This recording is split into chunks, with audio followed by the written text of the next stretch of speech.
Hello students, this is the class of microeconomics for BCom first year and BA first year.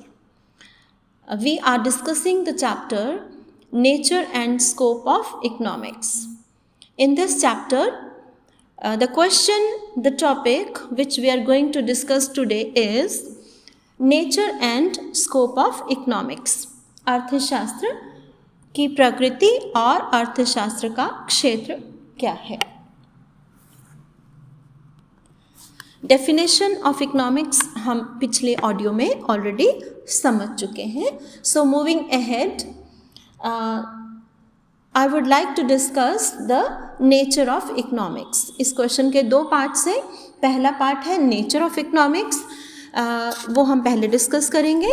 In nature of economics we will discuss whether economics is a science or art.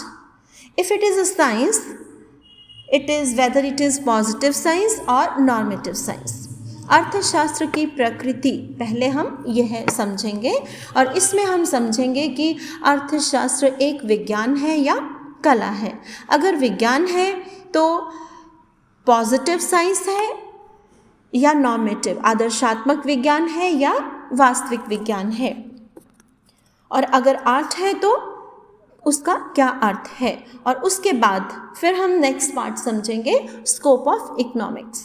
तो first we start with nature of economics.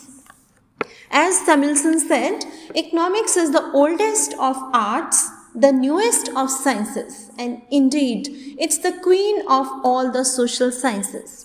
Samuelson क्या कहते हैं कि जो अर्थशास्त्र है वो जो कला विषय है वो उनमें सबसे प्राचीन है और जो विज्ञान विषय है उनमें सबसे नवीनतम है. इनफैक्ट अगर सच्ची बात कही जाए तो अर्थशास्त्र जो है वो सामाजिक विज्ञानों की क्वीन है, रानी है. राइट.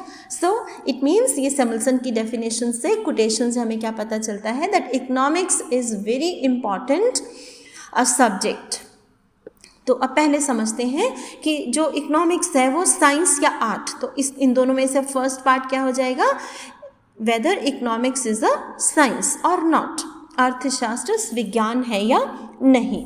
अब इसको जानने के लिए सबसे पहले हम समझेंगे कि साइंस है क्या. व्हाट इज साइंस, विज्ञान क्या है.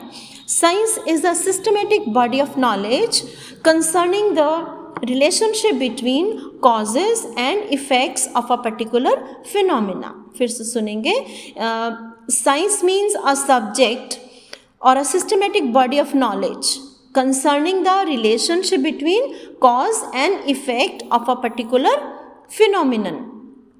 साइंस का मतलब है कोई भी एक सब्जेक्ट साइंस कब कहलाता है, जब हम उस सब्जेक्ट में किसी भी फिनोमिनन, किसी भी तथ्य का कारण और परिणाम का आपस में संबंध एस्टैब्लिश कर सकते हैं. जैसे इकोनॉमिक्स में लॉ ऑफ डिमांड, तो हम लॉ ऑफ डिमांड में मांग के नियम में हम वस्तु की मांग और उसकी कीमत के संबंध को एस्टैब्लिश कर सकते हैं. We know that the price rise और price fall, this is the cause, और उसका रिजल्ट क्या है, चेंज इन डिमांड. या तो मांग कम होती है या तो बढ़ती है. तो डिमांड और प्राइस का एक कॉजल रिलेशनशिप हमने एस्टैब्लिश कर लिया. तो इस प्रकार कोई भी ऐसा सब्जेक्ट जिसमें हम cause and effect relationship establish कर सकते हैं, so that becomes a science, उसे विज्ञान कहते हैं. अब समझ लेते हैं फीचर्स ऑफ साइंस, थोड़ा सा और एलैबोरेट करते हैं साइंस के अर्थ को कि साइंस क्या है, विज्ञान की क्या विशेषताएं. किसी सब्जेक्ट में ये निम्नलिखित विशेषताएं हों तो हम कहते हैं कि वो सब्जेक्ट साइंस है. Number 1 is collection of facts, तथ्यों का एकत्रीकरण.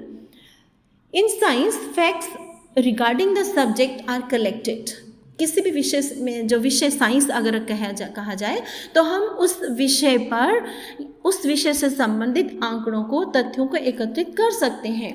For example in economics we are able to collect the facts और data regarding the price, regarding the incomes, regarding demand of an individual, regarding profits, cost and we are able to establish a relationship. तो हम जो economics के variables हैं, economics के जो तत्व हैं, तथ्य हैं, उनसे रिलेटेड हम डाटा कलेक्ट कर सकते हैं और रिलेशनशिप को एस्टैब्लिश कर सकते हैं। Second is measurement of facts, तथ्यों का माप।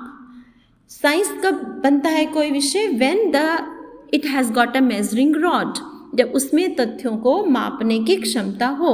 सो in science we are able to measure the quantify the facts, and in economics we can easily measure the facts, like we can calculate our income, like we can calculate national income, we can find out, we can measure the our unemployment, poverty, कितनी अर्थव्यवस्था में किसी देश में income levels क्या हैं, unemployment levels क्या हैं, एक व्यक्ति का एक्सपेंडिचर कितना है, पूरे समाज का एक्सपेंडिचर कितना है, कंजम्पशन एक्सपेंडिचर कितना है, या कितनी वस्तुओं की मांग है, कितनी प्रोडक्शन है, कितनी सप्लाई है, कितनी शॉर्टेज है, तो हम क्वांटिफाई कर सकते हैं, माप सकते हैं। Third point is explanation of the facts, तथ्यों का वर्णन। तो जो हमने डेटा कलेक्ट किया, जो हमने फैक्ट्स कलेक्ट किए, if we are able to explain, explain means we are able to establish a causal relationship among the different variables। अगर हमने जो तथ्य एकत्रित किए हैं उनमें हम एक कारण और परिणाम के संबंध को स्थापित कर सकें, तो वो क्या बन जाता है? Law, like law of demand. मांग के नियम में हमने एक वस्तु की, मान लीजिए 10 साल में उसकी प्राइसेस को कलेक्ट किया और 10 साल में उसकी डिमांड को, तो ओवर 10 इयर्स हमारे पास प्राइस और डिमांड है, और उसमें हम रिलेट कर पाएंगे कि जब जब प्राइस बढ़ा है तब तब डिमांड कम हुई है। ठीक है, तो हम एक्सप्लेन कर सकते हैं, तो वो इकोनॉमिक लॉज बन जाते हैं। And last point is verification और वैलिडिटी ऑफ लॉज, जो नियम है उनकी जांच, उनकी वैधता। ना थ्योरेटिकली लॉज हमने बना दिए मान लीजिए, लेकिन हम उनको क्या रियलिटी पर हम उन्हें साबित कर सकते हैं, प्रमाणित कर सकते हैं। So validation of your laws are important. तो कैसे करेंगे कि वी विल, हमारे पास एक थ्योरी है जो हमने, for example law of demand है, ओके। नाउ आप इसे वेरीफाई करना चाहते हैं एक इंडिविजुअल के लिए, एक मान लीजिए एक सिटी के लिए या पूरे वर्ल्ड के लिए। सो वी कलेक्ट डाटा, एक टाइम फ्रेम सेट कर लेंगे और हम एक देख लेंगे इंडिविजुअल का लेना है या मार्केट का। मान लीजिए 10 कंज्यूमर्स का डाटा है, हमने 1 साल का लेना है, एक वस्तु के लिए लेना है, तो we will collect the data. हम देख लेंगे कि क्या जो प्राइस डिमांड रिलेशनशिप नेगेटिव है, मांग और कीमत का जो संबंध नेगेटिव है, क्या वो नेगेटिव आता है। लॉ ऑफ डिमांड क्या कहता है? That there is negative relation between price and demand, other things remaining the same. अन्य बातें समान रहने पर वस्तु की मांग और कीमत का संबंध ऋणात्मक है। तो क्या जो हमने डाटा कलेक्ट किया है उसमें भी ये नेगेटिव रिलेशनशिप आता है? अगर आ जाता है, इट मीन्स कि आपका लॉ वैलिड है, कि रियलिटी में भी ऐसा ही है। और अगर नहीं है, इट मीन्स आपके लॉ में कुछ मॉडिफिकेशंस की ज़रूरत है। और लॉ आपके वैलिड कब होंगे? When we have real assumptions, जो आपने मान्यताएं ली हैं वो काल्पनिक नहीं ली हैं, जो हमने प्री कंडीशंस सेट करी हैं वो काल्पनिक नहीं है, वो इमेजिनरी ना होकर वो रियलिटी बेस्ड है। वास्तव में मनुष्य कैसे व्यवहार करते हैं, कैसे खर्च करते हैं, उस पर बेस्ड है। तो उस केस में जो लॉ ऑफ डिमांड है, like law of diminishing marginal utility है, लॉ ऑफ डिमिनिशिंग रिटर्न्स है, तो उनको हम, और जितने भी इकोनॉमिक्स के लॉज हैं उनको हम वैलिडेट करके देख सकते हैं। सो इन एग्जाम्पल से भी हमने समझा कि एक साइंस होने के लिए एक सब्जेक्ट में ये फीचर्स होने ज़रूरी हैं। हम डाटा को कलेक्ट कर पाए, मेज़र कर सकें, एक्सप्लेन कर सकें और उसे जो है वैलिडिटी को एस्टैब्लिश कर सकें। तो इस बेसिस पे हम कह सकते हैं कि economics has all these features, so economics is a science. Now many economist argue that economics is a science, they agree, most of them agree कि इकोनॉमिक्स जो है वो साइंस है, but it is not a natural science, ये प्राकृतिक विज्ञान नहीं है, like physics, chemistry, but it is a social science, ये सामाजिक विज्ञान है। वाई?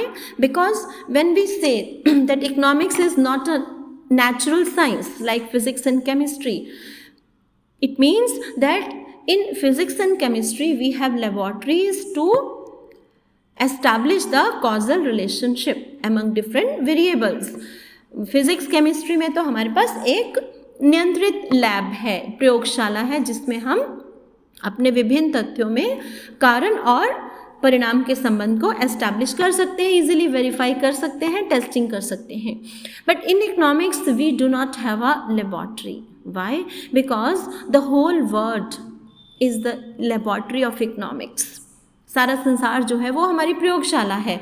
क्यों? क्योंकि इकोनॉमिक्स जो है वो किसको स्टडी करती है? The economic activities of human beings, मनुष्य की आर्थिक क्रियाओं का अध्ययन करती है और उसका सॉल्यूशंस निकालती है प्रॉब्लम्स का। अब जब मनुष्य है, उनका व्यवहार नियंत्रित नहीं किया जा सकता, अनसर्टेन है, तो इसका मतलब कि इकोनॉमिक्स के लॉज जो हैं वो भी थोड़े से अनसर्टेन होंगे, वो 100% एग्जैक्ट नहीं होंगे जैसे कि फिजिक्स या केमिस्ट्री के लॉज हैं। That is why it is said that economics जो है वो साइंस तो है, लेकिन वो नेचुरल साइंस ना होकर वो सोशल साइंस है। अब इस सारे बात को हम थोड़े सिस्टमेटिकली पॉइंट्स से समझते हैं। फर्स्ट हेडिंग है आपका arguments in favour of economics being a social science. अर्थशास्त्र एक सामाजिक विज्ञान है, हम ये एस्टैब्लिश कर रहे हैं, और इसके पक्ष में क्या तर्क देते हैं? Number 1 is it is a systematic study. अर्थशास्त्र जो है वो एक क्रमबद्ध अध्ययन है इकोनॉमिक एक्टिविटीज़ का, कंजम्पशन का, प्रोडक्शन का, एक्सचेंज का, डिस्ट्रीब्यूशन का, इकोनॉमिक ग्रोथ का।